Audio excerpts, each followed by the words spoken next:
I will. It is my pleasure to introduce Candace. I think some of us had the pleasure of meeting Candace when we were still meeting in person at Cafe Landwer.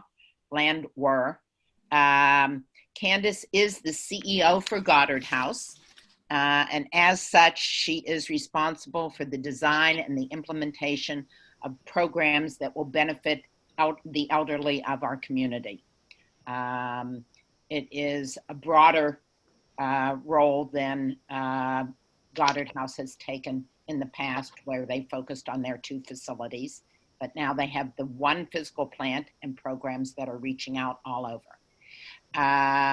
Candace has nearly 20 years, I guess, of experience with nonprofit management, but a very interesting background. I did not realize that she had a bachelor's degree in music.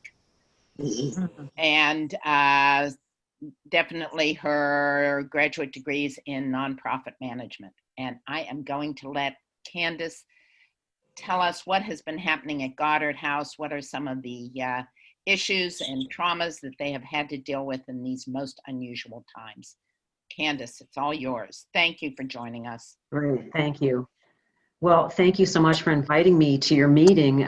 So much has happened since I met with the club last, which wasn't that long ago, but given everything that's happened in between, feels like it was a long time ago. I'd love to talk to you about both the assisted living and also our community initiatives. So I'll start with the assisted living. I'm pleased to report that these last few months, we have not had any cases of COVID, which is really fantastic. You know, when everything really started in the spring and people began to realize that this wasn't just a typical virus and that we're dealing with something much more significant, Goddard immediately stepped up and put all the protocols in place and, everything to mitigate the spread of the virus. And I think in large part, because we did that, because our residents and our staff were so diligent in following everything, our residents had to self-quarantine for an extended period of time, which, was challenging for them and for our staff that had to rethink, how we connect with residents and deliver services. But because we were able to do that, I believe it really limited the impact that the virus had on us in the spring. We did have a number of cases. So we did have, I think, 16 people who tested positive.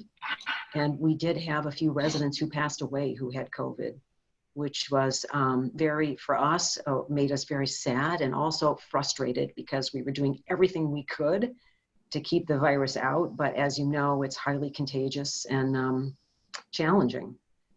But luckily, I think because of all the things that were in place, we have not had any new cases for months. And recently, we've begun to work with our new normal, which is slowly and cautiously relaxing some of the really stringent protocols that we had in place. So for example, now dining is happening on a very structured basis with social distancing and, same thing with programs, small scale, physical distancing, but people are coming back together, which, when you move to assisted living, one of the things that you really look forward to is the whole social aspect. It's having dinner with your friends and participating in programs and, being connected in that way. So I'm really pleased that we're able to do that and we haven't had any new cases.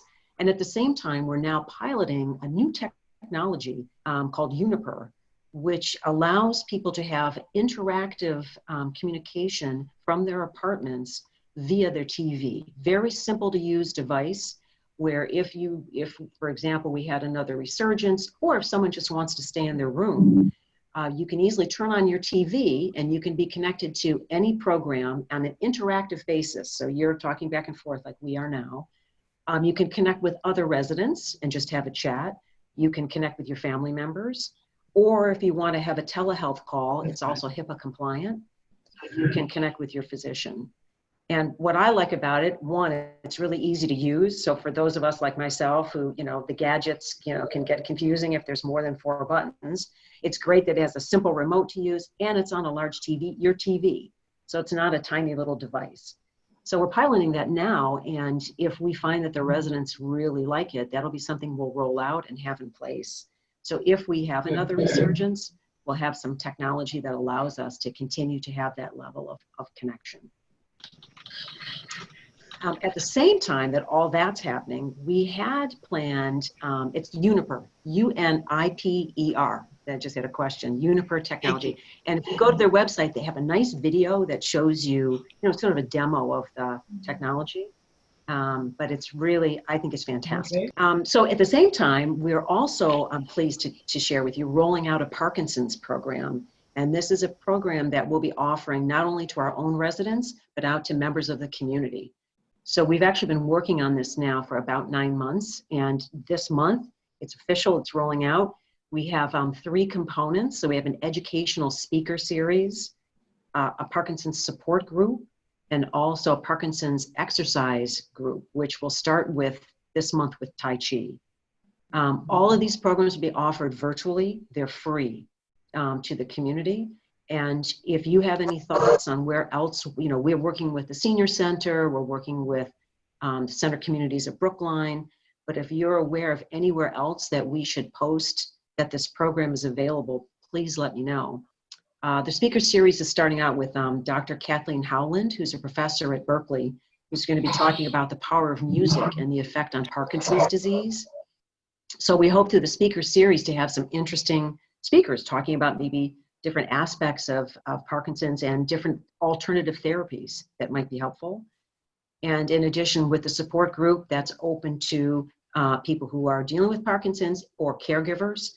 So, both sides. And also the Tai Chi is for people with Parkinson's and for their caregivers to observe and participate if they'd like. So that if you have any thoughts, please, Susan has my contact information. Please feel free to email me because we'd really love to spread the word. So I'll pause at this point in time and just ask if there's any questions about the assisted living before I go on and talk a little bit about our community initiatives. Yes. So I have a relative who has Parkinson's who lives in another state. Would that be available by Zoom or whatever one of these programs might be? And how would that person? Yes. So if you want to send me their name and their email address, I'll add them to the list. And then we just sent an announcement out this week that had information on each one of the programs and how you sign up. Thank you. And then you can forward it to them. Yes. Okay. And that's one of the things. I'll call the person first and see if they're okay. If so, I'll send you their email address. Thank you very much. And we had hoped, obviously, You're initially have a huge email list. You know that, right? Mm-hmm. Good. The more, the better. That's one of the great things about offering it virtually. Initially we thought, we really wanted to have it at Goddard House and have people, in person, which of course we'd love to have. But now virtually it opens up a whole world of people who might like to participate, and even people who may be in the early stages of Parkinson's and may not want necessarily to have other people know that they're dealing with it, but want to learn about new therapies, or might be able to observe exercise that they were thinking about, but haven't, had maybe the courage or the ability to actually try yet. So the virtual aspect of it, I think, is actually quite an opportunity for us. Right. Well, I'd like to ask a question. Susan, you had a question. Yeah. Yes. Doesn't matter. I'm just curious about how you're managing visitors, Candace.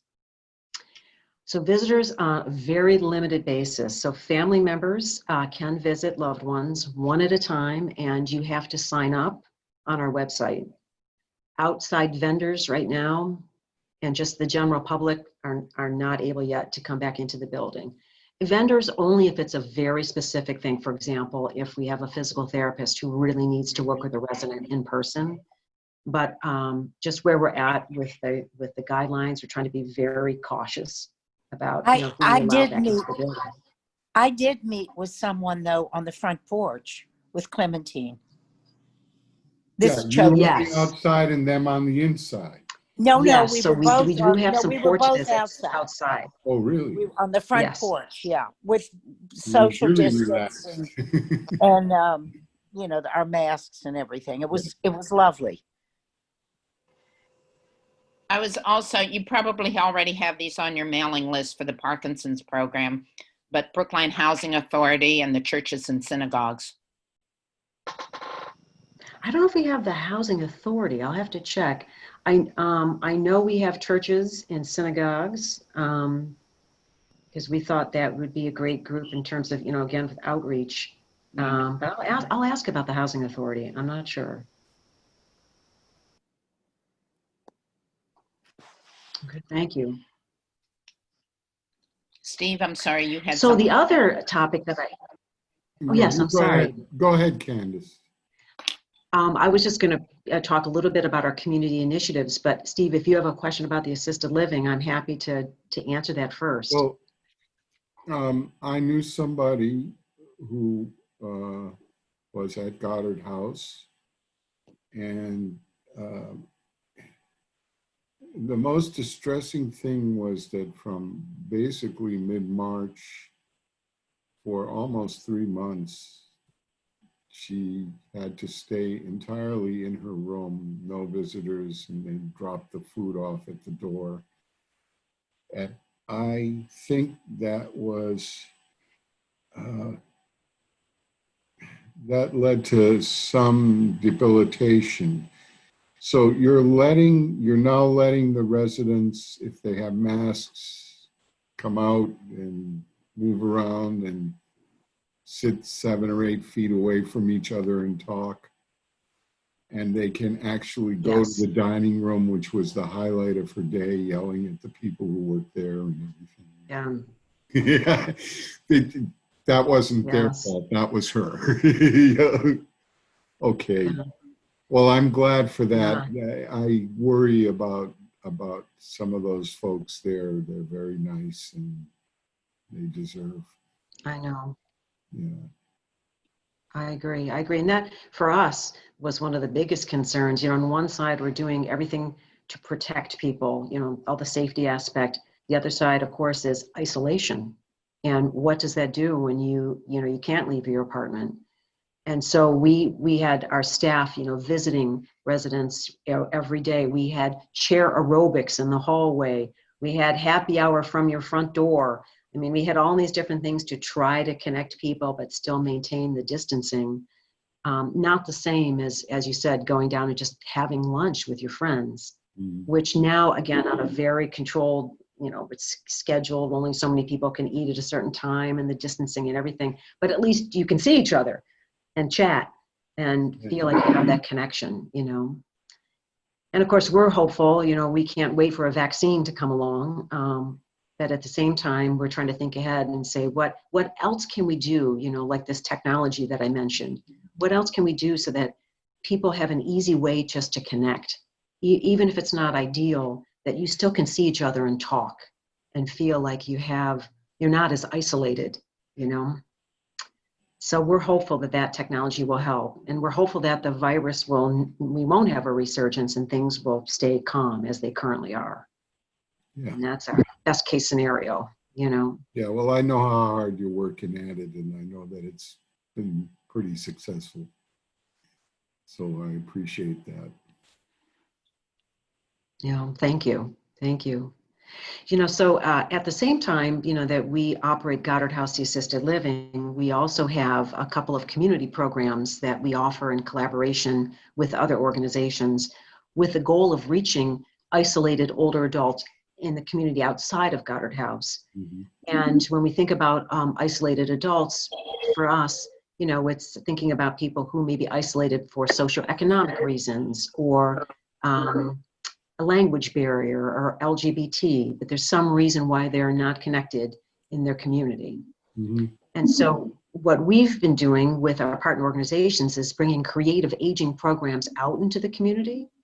And 2 of them that we have, one is Music Works, which we've now offered for just about 5 years with Friendship Works in Jamaica Plain, where we go to 9 elder housing buildings. And pre-COVID, we went into each building twice a month with professional musicians, and we had a great time with residents where we had the musicians playing, and there was music, and there was dance music, and movement, and arts, and refreshments.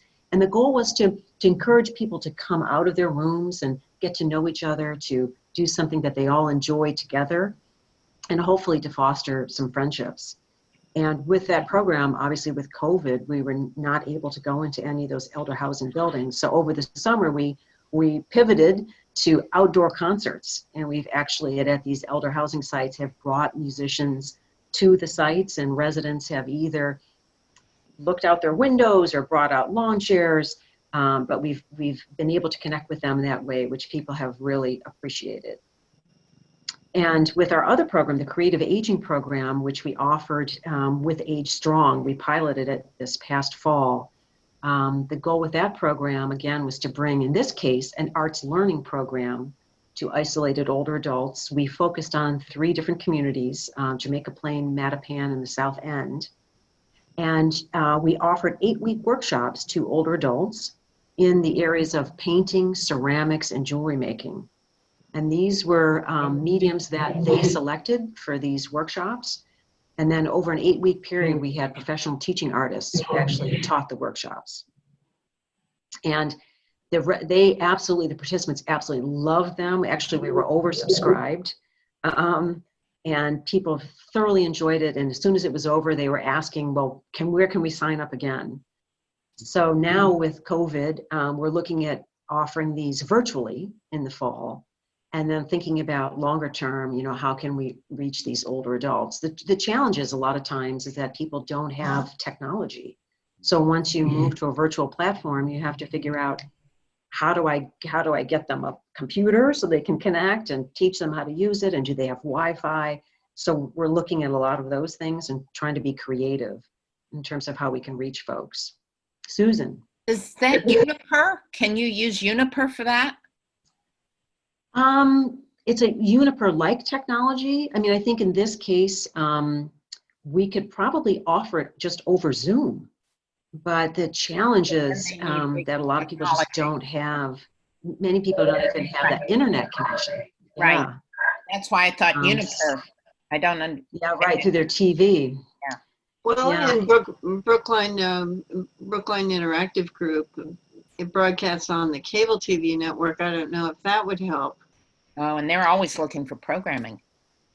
Yeah, we thought about them. We actually talked to them early on, and they were shut down for quite a while. I think they're kind of coming back online now, as a result of COVID. But one of the goals for us around this programming is the interactive component, because what we're trying to do is reach people who are isolated and connect them with others. So cable TV, although it may be an option that we have to really seriously consider over the winter, it doesn't allow that same thing like with Zoom, like we're talking now, that ability to really connect.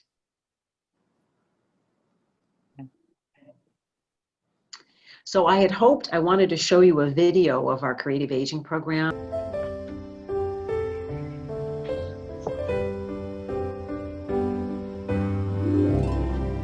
At my age, if I sit home, I'll be sitting there doing nothing because, where I live, they don't have many programs for the elderly. And this class is giving me an opportunity to do more than what I'm doing right now. I think that everybody's isolated, but especially elders. Elders are like invisible men and women walking around. Creative arts programming for older adults has so many benefits. So it reduces social isolation, it increases engagement of our older residents, and then one of the most important things is that it creates community. At the City of Boston, we're so proud to partner with Goddard House on this project. So at the 3 different creative aging pilot sites at Mattapan, Jamaica Plain, and the South End, there 3 different mediums are being taught. So we have ceramics at one, painting at another, and jewelry making at the 3rd. And through this 8-week workshop, people are learning how to do each one of these mediums through a professionally trained artist, guiding them all through the way. Bienvenidos a la clase de cerámica. Welcome to the ceramic class. Básicamente lo que vamos a aprender, las técnicas básicas de cerámica. We're gonna learn the basics of ceramics. On the first day of class, I was thinking that I was in the wrong place, in the wrong class, because I said, how am I going to do this? I never done it before.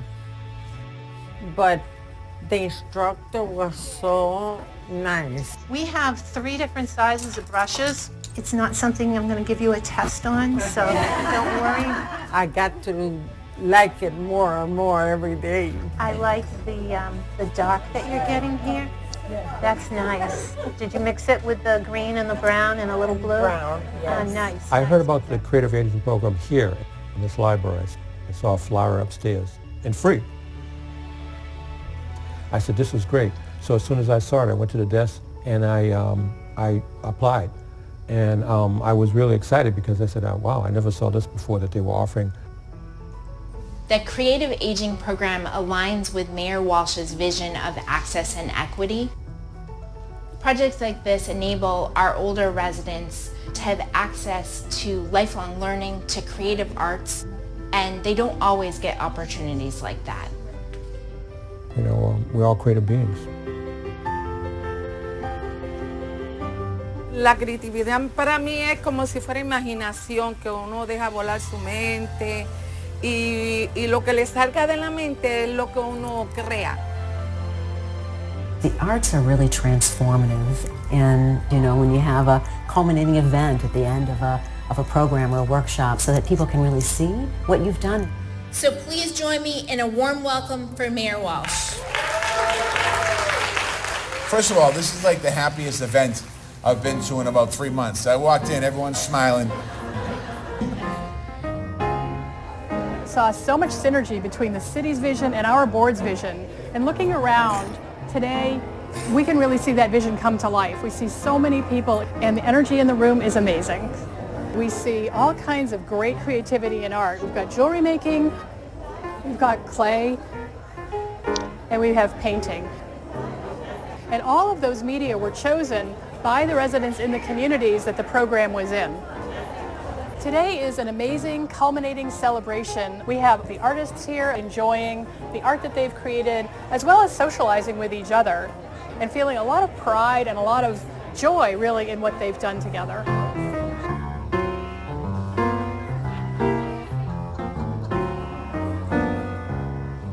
I've always been creative. It's good therapy for your hands and for your mind, because you have to concentrate, you forget about everything else. And I can imagine and create something special. I know that I put love in it.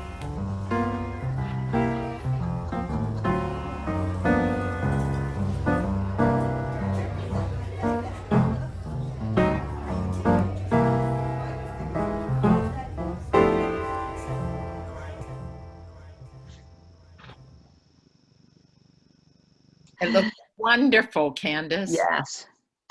I had the opportunity, you know, of course, to visit each one of the sites, and it was really emotional for me to see, because for many of the people who participated, they had never learned, you know, about the art form, like creating a piece of ceramics or making jewelry or painting. So on one side, it was this opportunity to really to do something different, but at the same time to be creative and to be with a really supportive group of people around you. And it was just wonderful to see. And there was so much joy and engagement and people laughing and sharing ideas. And I thought, wow, wouldn't it be great if we could offer this all over the city for anyone who, you know, would like to participate and be connected, better connected to their community. So we're exploring that idea with the city now. And obviously we would need to have other partners involved. But based on our pilot, there's definitely an interest in it, really a strong interest from the community. That is fabulous. Just love it. So any other questions for me about Goddard House? I would like to know, out of curiosity, what is the average length of a residence staying at Goddard House? Well, interestingly, so I can tell you, assisted living as a whole, right, in the industry, it's typically around 3 years. So I would say 2.5 to 3 years. At Goddard House, I would say it's closer to 5 years, 5 to 7 years. Mm-hmm. I mean, we've had some residents who have been with us for, I think our longest resident, maybe 15 years. Wow. And I like to attribute that to the fact that we have an incredibly engaging community where there's a lot going on. And not only does Goddard House offer programs, but residents offer programs. And so you just have a lot of, creative energy and participation and engagement and encouragement. And I think all of that, it helps our overall well-being. So we have many residents that have far exceeded the amount of time that in the typical setting that people stay in assisted living. What's the path of getting referred to Goddard House or into Goddard House as a resident? What's that path in general? So there's a few different paths. Many times we have people who just find us through our website. So they're looking, they find our website, they like it, they can connect right there with Goddard House. We also have referral sources. So many times, like a case manager or a geriatric care manager might be working with a potential resident or families. And so they recommend Goddard House, and that's how people hear about us. Sometimes people come to us because they're stepping down, from a rehab situation, and they want a few more weeks maybe before they go home. And they come to Goddard House and they like it so much, they say, you know what, I think I want to stay. When we have had that happen as well. And then just, word of mouth, people talk in the community and they hear about Goddard House. And again, they call us or come to our website and learn more about us, come in for a tour. And once you walk in, I think you're kind of hooked. You do have a level 1 facility for people with dementia, don't you? Yes. Yeah. Yeah, so we have traditional assisted living, and we also have our Olmsted neighborhood, which is memory care. And again, what I think is unique about Goddard House goes back to our programs. So all of our staff is trained through the TIPA SNO method, which if you're familiar with that's the most highly regarded in terms of working with people who have dementia. And in addition, we offer a lot of very innovative, programs, everything from tactile. We have Elder Grow, comes in. We have an indoor garden. We're working now on putting sculptures in our outdoor garden that people can go out and enjoy. So we have a lot of, again, interactive programming that's really, designed to draw people out and connect them. And of course, we offer opening minds through art, which right now, if you go on our website, we have a show up, which is a program that is for people who that is around creating art. And it's absolutely amazing. And I encourage you to go to our website and just look at some of the art that our residents have created. It's a program, evidence-based program, where residents work with an instructor and volunteers. And the resident is the artist, and they create the work. And then they're supported by the volunteer to frame that work and then actually eventually have it in a show with their peers. And the last bill I recall seeing was for like $6,600 and something for 1 month. That's about the going rate right now. I would say it ranges. I think we have basic monthly fees that are as low as around $4,500 on the Olmsted side, and then go up to around $7,000. And a lot depends on if you need a supplemental care plan in addition to the basic fees. It's per month? Per month, yeah. Yeah, per month. So I invite you all, when we can all come together again, I'd love to invite the Rotary to come for a meeting at Goddard House. That might not be for another year. So you can actually come in and see it in action. By then, us as residents, Candace. Say again? By then you may have some of us as residents. Fantastic. Even better. I will share with you an amusing story. Forgive me if I've already told this to you. One evening when I was working, we had a concert that was for both the memory side and for the regular side. And I was helping the staff walk the memory residents back to their rooms. And one of the residents pulls me aside and says, I need to talk to you.